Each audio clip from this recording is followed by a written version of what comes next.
அஸ்ஸலாமு அலைக்கும், welcome to my channel. இன்றைக்கி நம்ம சேனலில் ஒரு சூப்பர் ஹெல்த்தியான ரெசிபி தான் கொண்டு வந்திருக்கேன். இன்ஸ்டண்ட்டாக கோதுமையை வச்சு சட்டுன்னு செஞ்சிடலாம். வாங்க இந்த ரெசிபி எப்படி செய்யலான்னு பார்க்கலாம்.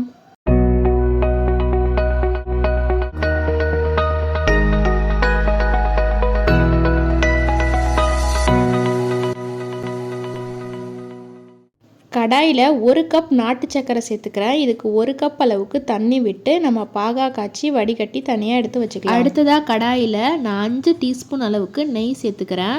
மொத்தமாக இந்த ரெசிபிக்கு நான் 8 டீஸ்பூன் அளவுக்கு நெய் சேர்த்துருக்கேன். 1 கப் அளவுக்கு கோதுமை மாவும் சேர்த்துக்கிறேன். அடுப்பை மீடியமான ஹீட்லேயே வச்சு வறுத்து எடுத்துக்கோங்க. அடுப்பை சிம்மில் வச்சுக்கிறதே நல்லது. சேர்த்துட்டு கோதுமையோட பச்சை வாடை போகிற அளவுக்கு நல்லா வறுத்து எடுத்துக்கோங்க. கோதுமை நல்லா வறுபட்டு ஒரு நல்ல வாசனை வரும். அது வரைக்கும் நல்லா கைவிடாமல் கிளறிக்கிட்டே இருங்க. அடுத்ததாக 3 டீஸ்பூன் அளவுக்கு நான் ரவை சேர்த்துருக்கேன். வறுத்த ரவை தான் சேர்த்துருக்கேன். சேர்த்துட்டு அதையும் இதோடு சேர்த்து நல்லா வறுத்து விட்டுக்கோங்க. இதுக்கு இடையில நான் 3 டீஸ்பூன் அளவுக்கு நெய்யும் சேர்த்துருக்கேன். சேர்த்துட்டு இது நல்லா வறுபட்ட பிறகு நெய் தன்னாவே பிரிஞ்சு வரும். இந்த ஸ்டேஜில் நம்ம காய்ச்சி எடுத்து வச்சுருக்க சர்க்கரை பாவை இதில் சேர்த்துட்டு நல்லா நம்ம இதை மிக்ஸ் பண்ணி விட்டுக்கலாம். கொஞ்சமாக ஏலக்காய் தூளும் இதோடு சேர்த்து நல்லா கிளறி விட்டுக்கிட்டே இருங்க. கரெக்டான பதம் வர வரைக்கும் நம்ம இதை கிளறி விட்டுக்கிட்டே இருக்கணும். பேனில் ஒட்டாமல் வரும், அதுதான் கரெக்டான ஸ்டேஜு. ஸ்டவ் ஆஃப் பண்ணிவிட்டு இதுக்கு ஓரளவு ஆறின பிறகு கையில் கொஞ்சமாக நெய் தடவிக்கோங்க.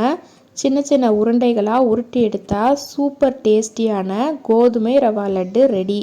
கண்டிப்பாக இதை வீட்டில் ட்ரை பண்ணி பாருங்கள். இன்ஸ்டண்ட்டாக டக்குன்னு செஞ்சிடலாம். 10 நிமிஷம் கூட ஆகாது.